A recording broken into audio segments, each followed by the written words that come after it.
Tasklish means many tasks. Tasklish means many tasks.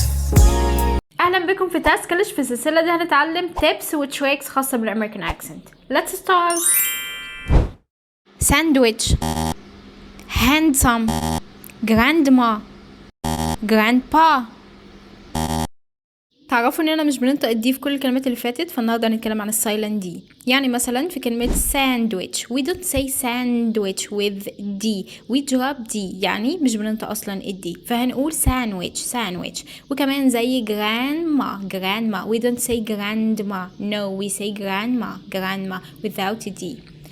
Wednesday we don't say Wednesday, no with، okay، فاعتبرها كأنها one plus the plus day. ما تنساش اننا بنقول an مش بنقول and، اوكي، ومش بنقول goodbye لكن بنقول goodbye. For example, he's a very handsome man, not handsome.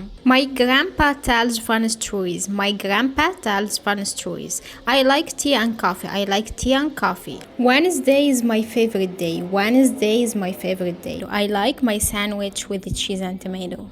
بس كده، ولو استفدت من الفيديو ما تنساش تعمل لايك وسبسكرايب. باي باي.